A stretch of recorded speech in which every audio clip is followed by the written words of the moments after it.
Virgin River was released on Netflix in 2019, just before the pandemic locked everyone inside for the better part of 2 years.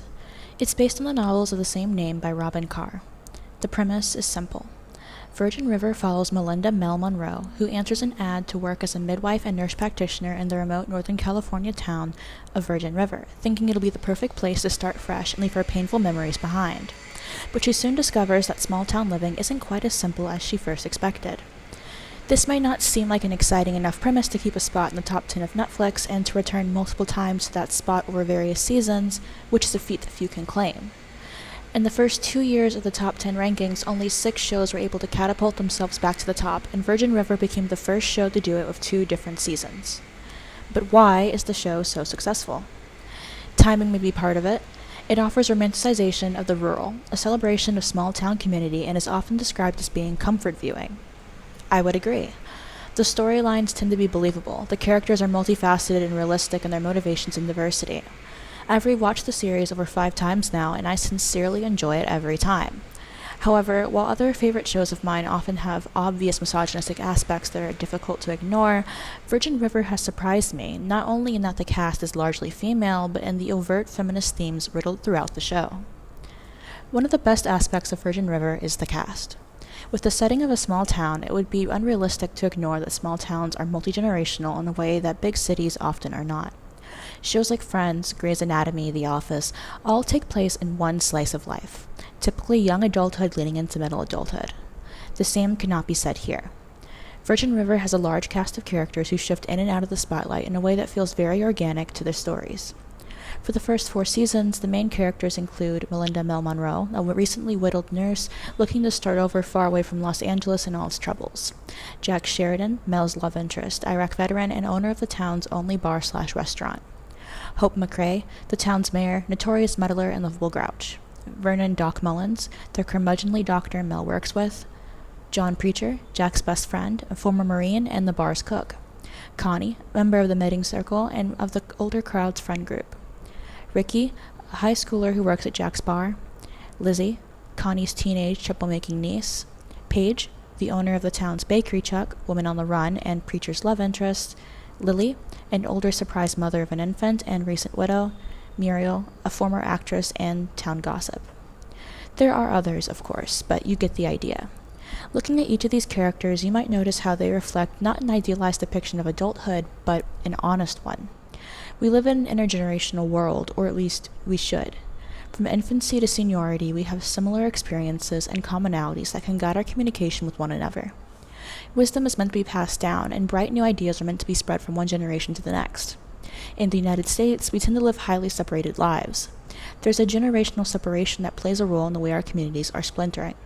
Virgin River forms the antithesis to this reality. Real, honest relationships are formed between people in completely different age groups, and it's never presented as anything other than ordinary. This community is not always a happy one, but they stick together nonetheless. This is particularly of interest in how women form intergenerational relationships within the framework of the show. Take, for example, Mel and Hope. Hope placed a job ad that Mel responded to, offering housing and a year-long contract as incentive for moving to the small town of Virgin River. When they first meet, it's not on the best of terms. On the way into town, Mel's car breaks down and she's picked up by Doc, who she unwittingly confides in that she's come to help the aging country doctor.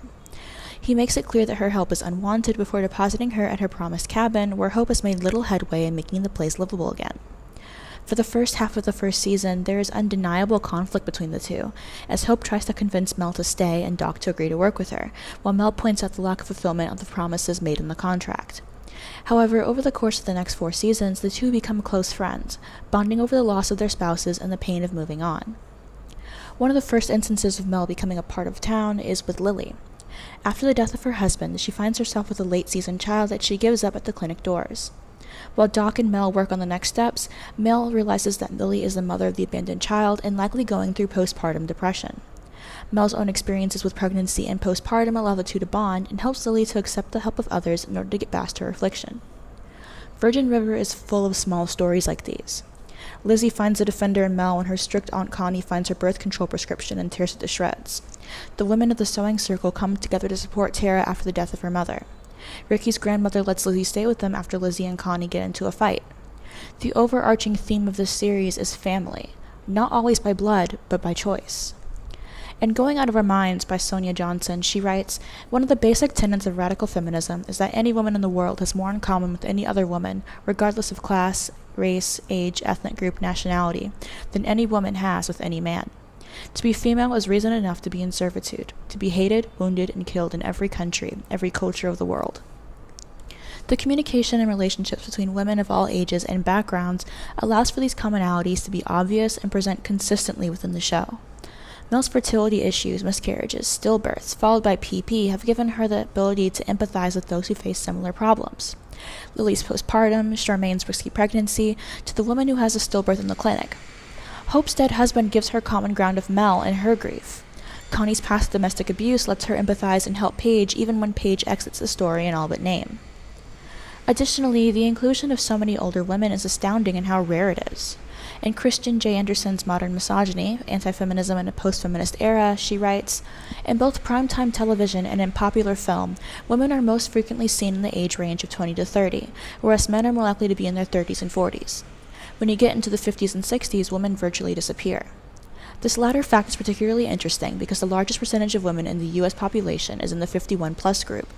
So the largest age demographic of women in real life is the least likely to be seen in celluloid life. So for men, as they get older, they gain status and power. As women get older, they disappear. Women disappear in terms of being shown on TV and film, and they disappear in terms of their status, power, and significance as characters. Virgin River may not mean to break this trend, but with half of the cast over 50, it reflects the average woman, the average member of its audience, far better than any other show I can think of. Part of this stems from our culture. Beauty and youth are intertwined, and what we define as the beauty standard is often derived from a memory of childhood. Beauty and goodness have often been depicted as correlated, and therefore aging is a marring of youth and of beauty and goodness.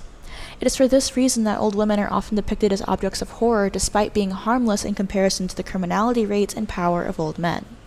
Older women are often portrayed as the monstrous, the other, and as something to fear. Jessica Taylor, author of Sexy but Psycho, writes, "Menopause has been considered and written about in negative and misogynistic terms for centuries. It is a time when a woman outlives her fertility, becomes older, and therefore, in patriarchal terms, becomes completely useless to men. This was clearly demonstrated by many doctors and psychiatrists who diagnosed menopausal women with hysteria and other hysteriosychoses, but also wrote about the women as if they had passed their sell-by date. To the present day, if you perform a single Google search for menopausal symptoms or problems, you'll be presented with thousands of articles about menopause madness and menopause psychosis. Blogs, videos, articles, and self-help guides talk about women becoming crazy, forgetful, psychotic, insufferable, and irrational older women filled with menopausal rage. It is of interest, then, that society portrays older women as so problematic and in need of treatment, especially as the latest NHS data shows that women over 60 years old are the most common recipients of electroconvulsive therapy in the UK.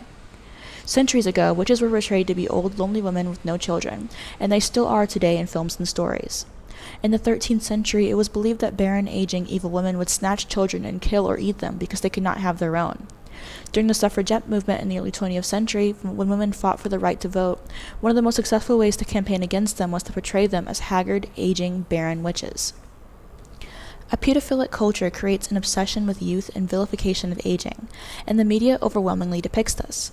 To see so many women in all stages of life treated not as objects, but as people, as well-rounded, well-realized, respected people, it offers representation of women that few shows care to do. One of the most interesting cases, despite its brevity on screen, is Paige's, as it offers representation of domestic violence that is shockingly mundane. Over the course of the first season, it becomes clear to Preacher that Paige is not who she says she is. She has no bank accounts, is living under an assumed name, dyes her son's hair, and keeps packed bags in the trunk of her car, as if always on the verge of running away. Paige is a survivor of domestic abuse. Her ex-husband, Wes, was a police officer who began hitting her after they got married.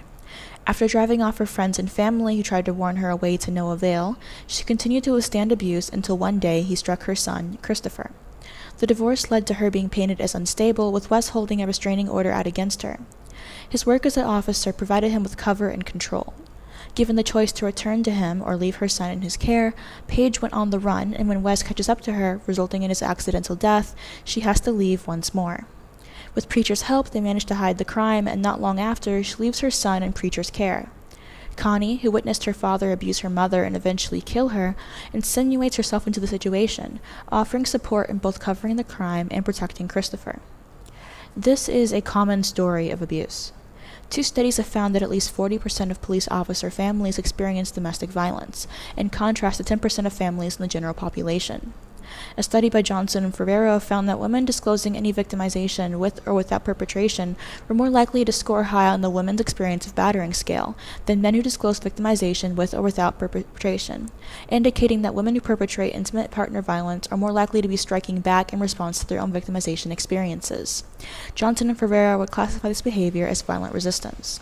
Furthermore, female victims were 5 times more likely than male victims to have high WEB scores, indicating that female IPV victims are more likely to be exposed to classic battering, or in Johnson and Ferrero's terminology, intimate terrorism, than male victims. While many argue that women abuse men just as much as men abuse women, and that male victims are merely more silent about their experiences, the truth is, men commit 99% of violent crimes. Men, whose bodies are made to rack up muscle easily, do hold a strength advantage over women, and as a result do not face the same danger as women do from their partner. If a woman slaps a man, his feelings may be hurt, but he will never have to fear her rage the way that she has to fear his. Additionally, the law system tends to be on the side of men in cases like this. Take, for example, Gabby Petito's case, wherein her emotional distress was used to paint her as being violent and unstable, and she was later killed by the same boyfriend the police thought to be the victim. One of the cops on that case was later accused of domestic violence himself, revealing just how common ignoring domestic abuse is for law enforcement. Paige details her reasoning for being distrustful of the system that threatened to take away her son, and is proven right within the narrative. When she kills Wes in self-defense, she holds no misgivings about what will happen to her for doing so.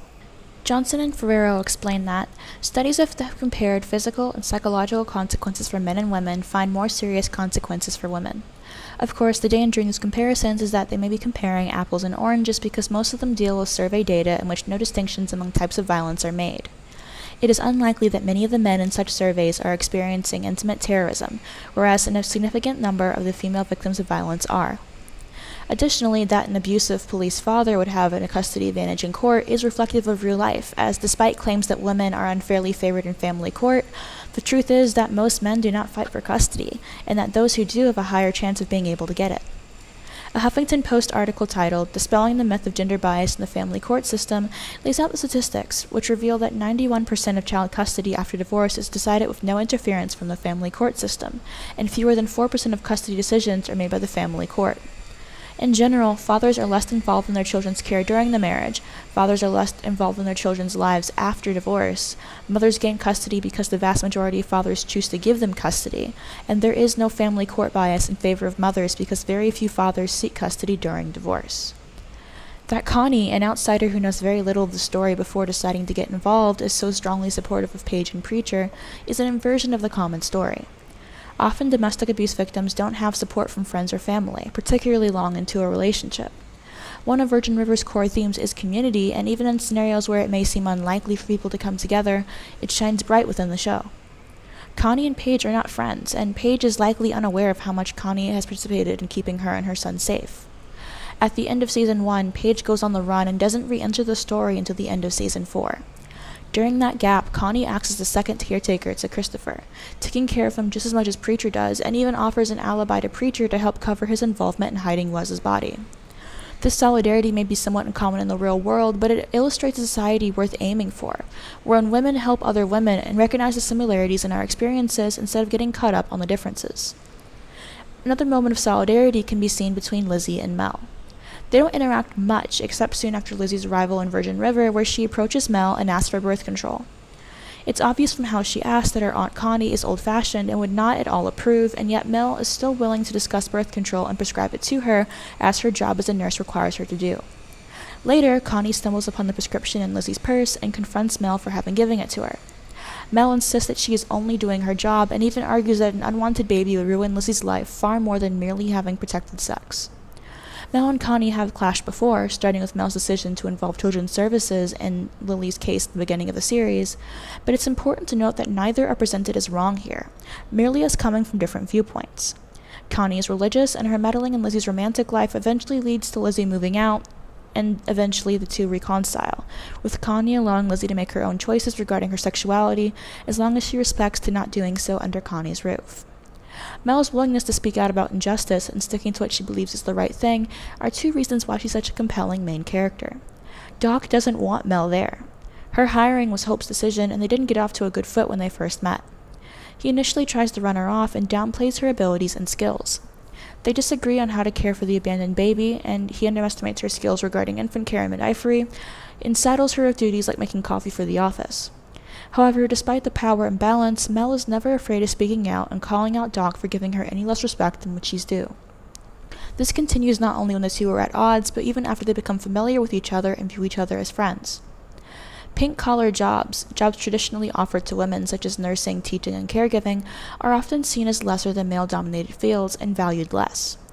In the story, Mel is never treated as less intelligent or useful for being a nurse, and her skills often match what is asked of her by others. Her empathy and personal experience make her a better healer, not a worse one.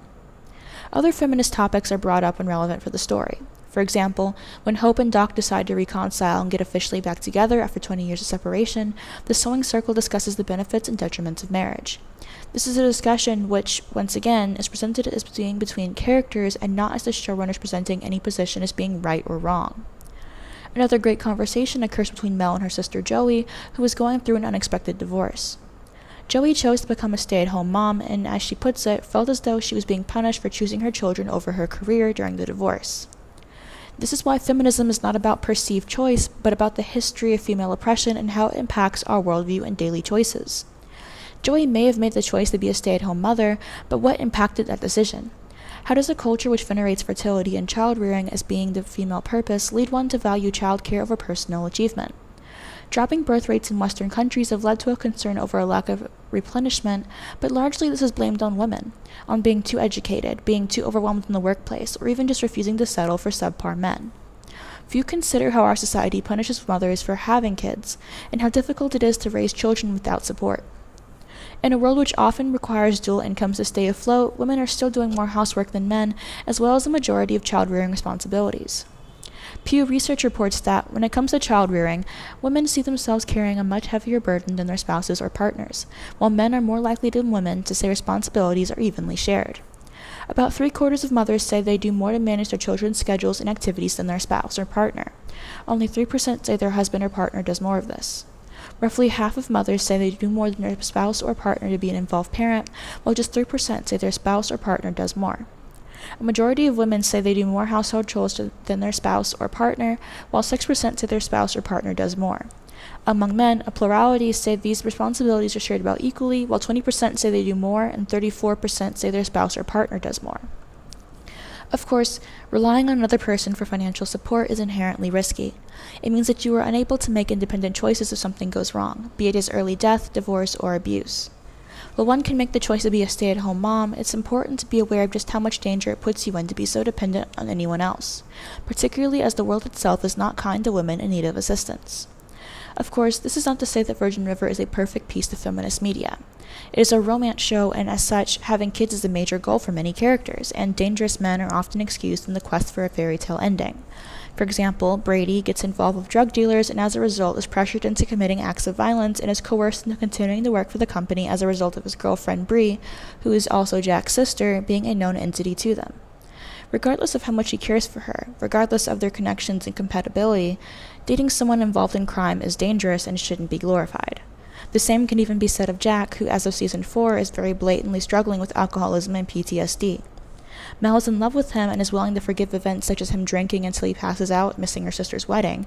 But in real life, alcoholism destroys lives, and I would not present love as being enough justification for a smart, educated, strong-willed woman to continue to be involved with someone with untreated PTSD and substance abuse issues.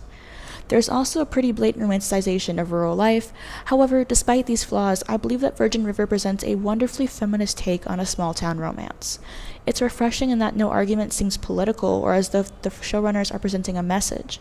Instead, it's as if these are true people with opinions and takes of their own, which allows for natural discussion of topics that we as viewers likely have opinions on ourselves.